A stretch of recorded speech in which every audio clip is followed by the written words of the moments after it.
Bolsonaro levou já para o seu acervo pessoal. Acervo pessoal, gente. Ele levou para o acervo pessoal. Ou seja, ele queria embolsar as joias.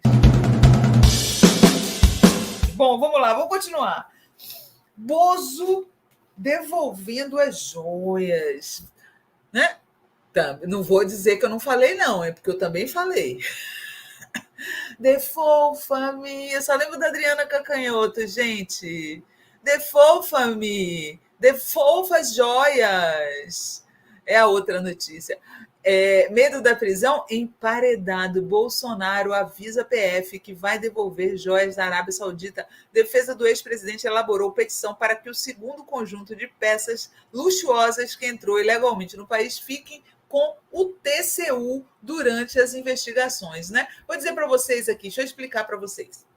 Teve aquele conjunto de joias que ficou parado lá em Guarulhos, certo? E teve outro conjunto de joias que Bolsonaro levou já para o seu acervo pessoal. Acervo pessoal, gente. Ele levou para o acervo pessoal. Ou seja, ele queria embolsar as joias. E aí o TCU falou que ele tinha 5 dias para devolver, senão ele teria que devolver o salário. E aí ele falou, avisou a PF que vai devolver esse segundo lote de joias, capaz de Michele estar indo lá para os Estados Unidos para trazer essas tais joias de volta, hein? Hoje saiu notícia que a Michele está indo para os Estados Unidos. Vânio Antônio Mitchell mandou um superchat. Sinara, mandei um chat hoje pela manhã dizendo que o Brasil gasta muita grana com as Forças Armadas, poderia investir mais na saúde e na educação, sem dúvida. Mas aí, então, deixa eu contar direitinho aqui como está lá na home da Fórum, que também eu sempre peço para vocês visitarem, né? E compartilharem sempre da home da Fórum, ao invés de ficar compartilhando lá daqueles meios de comunicação que tratam a esquerda como se fosse o Bolsonaro, né, gente? Fica o tempo inteiro fazendo essas falsas comparações. Quais foram os presentes que o Lula recebeu? Imagina, se o Lula tivesse embolsado um conjunto de joias daquele, ele sairia de onde tivesse e foi, né, preso, né, gente? Foi preso. Imagine se ele tivesse roubado, embolsado um conjunto de joias, 16,5 milhões de reais, que vale 10 triplex no Guarujá, né? Imaginem o que não teria acontecido. Emparedado pelo TCU, Jair Bolsonaro, através de sua defesa, informou a Polícia Federal na segunda-feira que vai entregar ao órgão o segundo conjunto de joias dados como presente pelo governo da Arábia Saudita e que estava ilegalmente sob sua posse.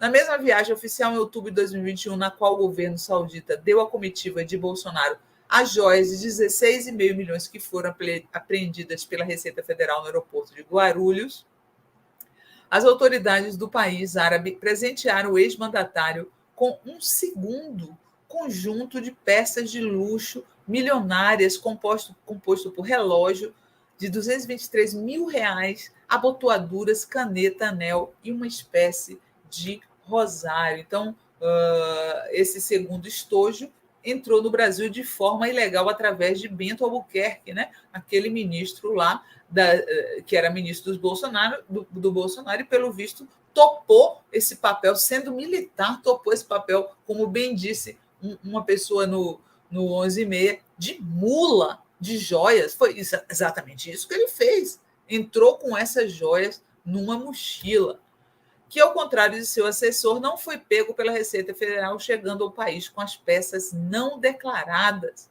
O ex-ministro passou 1 ano com o conjunto valioso mantido sob sua posse e sem ser declarado, e somente em novembro de 2022, um mês antes de Bolsonaro deixar o país, entregou o pequeno tesouro ao então mandatário do Palácio da Alvorada, conforme mostra um recibo da Presidência da República. O próprio Bolsonaro chegou a admitir em entrevista, já após o escândalo ser revelado, que incorporou o segundo estojo árabe ao seu acervo pessoal. Tucanou Embolsou, gente, ele embolsou, sob a alegação de que trata-se de um presente personalíssimo. O ex-presidente, no entanto, não poderia se apossar das joias. Pela lei, elas deveriam ir para o acervo da presidência da República. Certo?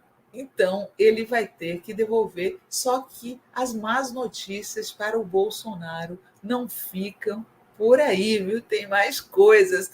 A CGU decidiu retirar o sigilo e vai divulgar o cartão de vacina de Bolsonaro após a apuração. Vacinou ou não vacinou?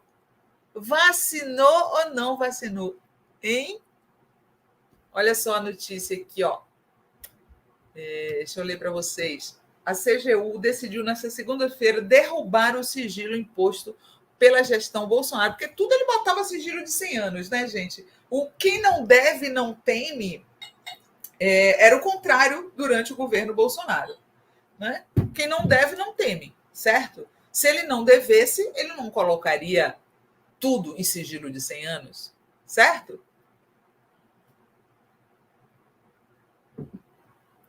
E aí, então, a CGU decidiu derrubar o sigilo imposto pelo Bolsonaro e determinar ao Ministério da Saúde que divulgue, via lei de acesso à informação, dados sobre o cartão de vacinação do ex-presidente. A decisão, porém, não deve garantir a liberação imediata do cartão vacinal de Bolsonaro. A CGU determinou que os dados só sejam repassados após a conclusão da investigação da pasta que apura possível inserção de dados falsos no sistema do Ministério da Saúde. A apuração aberta no mês passado investiga a inclusão da suposta vacinação contra a Covid em dados relativos ao ex-presidente. O registro indicaria que Bolsonaro teria recebido uma dose da vacina Janssen em 19 de julho de 2021, mas a autenticidade desse dado não foi confirmada até o momento pelo governo. Não importa quando, mas vai sair aí esse resultado e o Bolsonaro, seja como for, vai ficar em maus lençóis, né? Se ele se vacinou, ele mostra que para os apoiadores dele que ele é um mentiroso de marca maior que ficava mandando, que a gente não tinha dúvida disso, né? Mas confirma. Que ficava mandando os otários se entupirem de cloroquina e ivermectina enquanto ele já tinha se vacinado. Agora, se for comprovado que ele não se vacinou, aí também se confirma que o presidente é um negacionista, né? Que felizmente nós conseguimos tirar do poder. Não é isso? Gente, como é que esse povo ainda se deixa enganar por esse homem? Como é que pode? Como é que pode? Me digam como pode alguém ainda se deixar enganar. Vocês nem sabem o que aconteceu comigo no sábado. Né? Eu saí cedo de casa para ir numa reunião na escola do meu filho. E aí, quando eu estava no caminho, um cara me fechou. Eu falei, eu tive a impressão que esse cara me fechou. Aí continuei, estava ouvindo música de boa, sábado de manhã. Eu tentava passar o cara e o cara me fechava. Aí ele começou a dar o dedo do meio para mim, a mostrar o dedo do meio para mim. Aí eu falei, gente, por que eu fiz com esse cara para ele estar me mostrando o dedo no meio, gente? Aí ele fazia assim com o dedo e assim. Eu falei, o adesivo. O adesivo do Lula no fundo do carro. Tá para nascer gente mais otária do que bolsonarista, gente. Tá para nascer. Não é verdade? Como é que alguém persegue outra pessoa numa via pública porque ela está usando o adesivo de um candidato? Não vou tirar, vai ficar até 2026 aí. Não vou tirar, tá? Não tenho medo, não tenho medo de cara feia, não. Que coisa, né? Aí me falaram, a próxima vez eu já sei, vou fotografar a placa e vou dizer que ele estava fazendo, vou na polícia dar queixa de direção perigosa. Mas eu fiquei impressionada como o bolsonarista entrou, sei lá, 10 vezes na fila para ser otário, né, gente? Nunca vi um negócio desse. Sinceramente, viu? Vai ser otário assim lá, deixa eu ver onde, na Hungria, lá na ponte que caiu. Vocês são otários demais. Vocês são otários demais.